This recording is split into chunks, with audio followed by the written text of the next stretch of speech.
우리는 우주로. 뜬뜬뜬. 텐션을 내는. 안녕 친구들! 오늘은 카카오 모먼트를 시작하기 전에 알아두면 피가 되고 살이 되고 도움이 되는 5가지 중요한 팁을 알려주려고 해. 그럼 바로 본론으로 들어가 보도록 할게. 우선 첫 번째로는 카카오 모먼트 시작 전에는 광고 목표를 정하고 광고를 운영하는 게 가장 중요하다고 봐. 다른 캠페인들도 마찬가지겠지만 카카오 모먼트도 브랜딩부터 전환까지 어떤 목적을 진행하느냐에 따라서 내 광고 성과나 효율적인 측면에서 달라지기도 해. 만약 우리가 브랜딩조차 되어 있지도 않은데 비즈보드 전환이 좋다고? 라고 해서 무턱대고 광고 캠페인을 진행을 하게 되면 쓸데없는 광고비만 날리고 초반에 성과도 얻지 못한 채 2마리 토끼를 모두 다 잃는 셈이 돼. 그래서 반드시 광고 집행 전에는 우리 브랜드가 어떤 위치에 있는지 어떤 목적을 중심으로 광고를 할 건지를 명확하게 세우고 광고 집행을 하는 게 중요해. 하나 예를 들자면 우리 브랜드가 만약에 트래픽 목적보다는 좀 더 유저들에게 많은 노출을 보여줬으면 좋겠어 라는 목적을 세웠다면 그걸 통해서 단순히 CPC 입찰을 하는 것보다는 CPM 입찰을 통해서 조금 더 많은 노출을 그리고 도달을 유저들에게 시킬 수 있는 명확한 목적이 생기는 거지.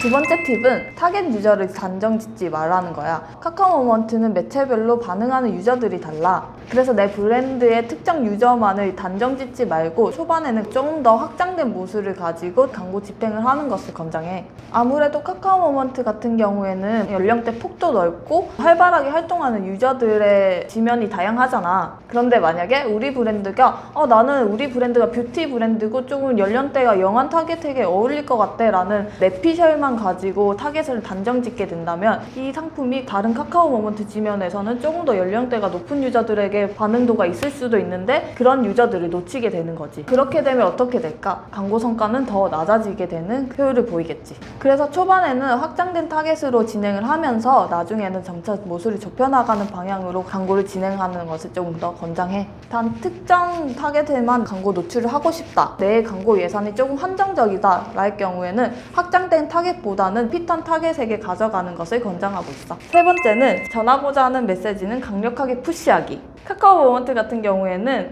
배너 형태의 광고가 가장 보편적인 광고 형태라고 보면 돼. 특성상 오래 머무는 것보다 잠깐 들어가면서 보는 경우가 많잖아. 그래서 카카오는 영상을 가지고 스토리 형식으로 푸는 것보다 배너 형태로 메시지를 전달하는 게 많아. 그래서 그 배너에는 여러 메시지를 담는 게 아니라 핵심 메시지 하나를 확실하게 전달할 수 있도록 소재를 구성하는 게 좋아. 페이스북이랑 구글이랑은 다르게 카카오 모먼트는 사람 검색으로 진행이 되기 때문에 광고 검수가 조금 까다로운 편인데 그 중에서도 랜딩 페이지가 소재랑 전혀 관련성이 없을 경우 반려가 되는 경우가 많다고 보면 돼. 그래서 랜딩 페이지에서 전하고자 하는 메시지를 강력하게 표현할 줄 알아야 된다는 게 가장 중요한 부분인 것 같아. 그래서 이런 특성을 좀 고려해서 소재를 구성하는 게 좋을 것 같아. 네 번째는 대행을 맡기려면 공식 대행사에게 맡기기. 카카오 모먼트는 일반 개인이 광고를 운영을 할 수도 있어. 그렇다 보니까 일반 광고 회사들도 카카오 모먼트의 광고 운영을 할 수 있는 권한이 있지. 여기서 알고 가면 좋은 한 가지, 카카오에서는 선정된 공식 대행사들이 있거든. 이걸 어떻게 확인하느냐? 바로 카카오 모먼트 홈페이지에 가면 확인을 할 수가 있어. 나중에 실습 시간에 더 자세히 알려주도록 할게. 여기서 선정되는 기준이 다소 까다롭기 때문에 이런 공식 대행사들은 조금 더 믿고 맡길 수 있을 거야. 다만 공식 대행사가 아닌데 공식 대행사인 척 소개를 하는 경우도 있기 때문에 이 점을 조금 유의했으면 좋겠어. 공식 대행사에 맡기면 어떤 점이 좋을까? 아무래도 운영 경험이 있다 보니 캠페인 단에서 생기는 이슈나 운영 전략적인 부분에서 많은 도움을 받을 수 있어. 수수료라든지 이런 부분에 대해서는 대행사마다 다르니까 그 부분은 내가 원하는 공식 대행사들 통해서 협의를 보면 될 것 같아. 또 추가적으로 얻을 수 있는 부분은 우리가 매달 카카오 모먼트에서 제공해주는 벤치마크 데이터를 카테고리별로 확인을 할 수 있는데 요거는 공식 대행사들에게만 전달해주는 부분이라서 좋은 팁이라고 참고해주면 될 것 같아. 다섯 번째 가장 중요한 팁인데 카카오 모먼트 운영 전 모르는 게 있다면 5분 뒤만을 꼭 시청할 것. 일단 광고를 처음 시작하게 되면 막막할 수가 있어. 내가 타겟팅을 어떻게 해야 되지? 어떤 지면에 내 광고를 노출시켜야 성과가 좋을까? 이렇게 많이 고민을 하게 되는데 그럴 땐 셀리나가 알려주는 5분 뒤말을 조금 시청해보면 팁이 될 수 있을 것 같아. 그러니까 여러분들 5분 뒤만 꼭꼭 시청해주는 거 잊지 마. 우리 모두 카카오 모먼트계의 제왕을 꿈꾸며 디바 친구들 안녕!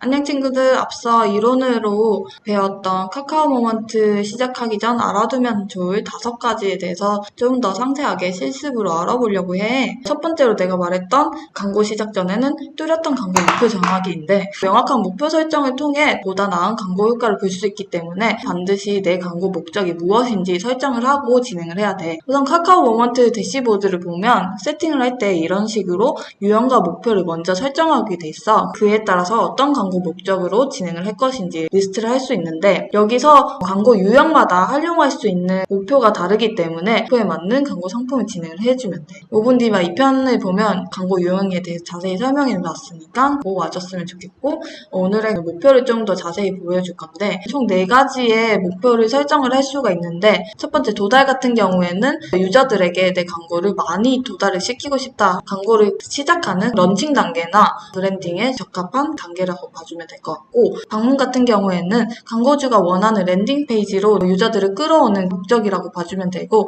좀 더 내 웹사이트를 활성화시키고 액션을 유도를 하는 목적이라고 봐주면 될 것 같아. 세 번째는 전환인데, 광고를 통해서 유입이 되고 그 유입된 유저가 어떤 액션을 취하는 마지막 최종 단계라고 보면 될 것 같은데, 그 단계에서 좀 더 전환을 할 것 같은 유저들을 대상으로 광고를 진행하는 목표라고 이해를 해주면 될 것 같아. 마지막으로 조회인데, 광고 영상을 조회를 할 것 같은 유저들에게 광고를 노출시키고, 조회수에 대해서 내 영상 소재를 조금 더 붐업을 시키고 싶은 그 목적을 가지고 있다면 이 광고 유형을 선택해서 광고를 집행하면 좋을 것 같아. 그리고 광고 유형별로 선택 가능한 목표가 다르기 때문에 이 점은 꼭 유의해야 돼. 예를 들어서 카카오 비즈보드 같은 경우에는 방문과 전환의 목적으로만 가능한데, 나는 영상을 활용하고 싶어 할 경우에는 비즈보드는 배너 형태이기 때문에 불가능하지. 이런 형태를 조금 유의해서 진행을 했었으면 좋겠어. 두 번째 팁은 내 타겟 유저를 단정 짓지 마라인데, 카카오 모먼트의 경우에는 다양한 플랫폼을 가지고 있다고 말했잖아. 카카오톡이라든지 다음, 카카오 페이지, 여러 가지 플랫폼이 많은데 그 플랫폼이 동일한 사용자가 이용하진 않아. 그렇기 때문에 내 타겟 유저를 좀 더 확장해서 운영을 하는 게 타겟 유저를 찾아가고 내 광고에 어떤 유저들이 반응을 하는지를 알아낼 수 있을 것 같아. 추가로 이게 예전에 YG앱에서 나온 앱 사용 시간에 대한 데이터인데, 카카오톡 앱을 일반적으로는 10대, 20대가 많이 사용할 거라고 생각하는데 보면 50대가 가장 많이 쓰는 걸 볼 수 있잖아. 이렇듯 타겟 유저를 단순하게 단정 짓지 않고 확장된 타겟 유저한테 내 광고를 뿌리고 좀 더 반응하는 유저들이 있다면 그곳을 좁혀나가는 전략으로 광고를 운영하는 것이 가장 적합하다고 보면 될 것 같아. 세 번째는 내가 전하고자 하는 하나의 메시지만 강력하게 푸시하기인데, 카카오 모먼트 같은 경우에는 배너 형태의 광고가 주를 이루기 때문에 단순히 영상으로 스토리를 보여주는 것보다 배너성으로 광고를 노출하면서 하나의 메시지만 담는 게 전달하기에 가장 좋아. 비즈보드의 상위 CTR 소재를 예시로 들고 왔는데, 내가 조금 더 확대를 해서 보여주면 여기 예시들을 모두 단 하나의 강력한 메시지만 담고 있는 걸 볼 수 있어. 그렇기 때문에 내가 전달하고자 하는 메시지를 한 줄의 카피에 담는 것이 가장 좋고, 포함된 내용이 웹사이트에 무조건 명시가 돼야지 광고 검수가 되기 때문에 그 점을 꼭 유의해서 광고 소재를 구성하는 게 좋아. 네 번째 팁은 광고 대행사에 맡기려면 꼭 공식 대행사에 맡기기인데, 카카오 모먼트 같은 경우에는 공식 대행사가 아닌 일반 대행사, 일반 광고주들도 누구나 운영할 수 있게 만든 플랫폼이야. 그렇기 때문에 공식 대행사를 사칭을 하고 광고를 대행하려는 그런 업체들이 있는데, 이런 업체들을 조금 조심하면 좋을 것 같아. 어떻게 좀 확인이 필요한지 알려주려고 하는데, 여기 카카오 폴 비즈니스에 들어가면 도움받기라는 선택란이 있어. 여기서 광고 운영에 도움을 받을 수 있는 부분이 있는데, 여기서도 하단에 조금 내려보면 공식 대행사 리스트업이 모두 되어 있어서 여기서 내가 원하는 공식 대행사를 찾거나 컨택 포인트를 조금 얻을 수 있어. 그렇기 때문에 이 점을 꼭 유의해서 광고 집행을 했으면 좋겠어. 다섯 번째는 가장 중요한 팁이지. 카카오 모먼트 광고 시작하기 전에는 무조건 5분 뒤만 카카오 모먼트 셀리나 편을 시청을 하고 광고 운영하기야. 여러분, 광고를 처음 시작할 때 이게 잘 세팅이 됐는지, 아니면 입찰가를 잘 적용을 했는지, 소재는 검수가 됐는지, 검수가 됐는데 왜 노출이 안 되는지에 대한 애로사항들이 많을 거야. 그런 부분들을 셀리나가 알려주는 5분 뒤말을 통해서 이론을 배워나가는 것을 추천을 하고, 그 외적으로도 내가 알려주지 못한 부분들이나 있으니까 디테일한 부분에 대해서는 댓글로 써주면 더 자세하게 알려주도록 할게. 요 5가지 팁을 꼭 유의하고 광고를 시작해줬으면 좋겠어. 그럼 오늘은 여기까지 하도록 할게. 안녕!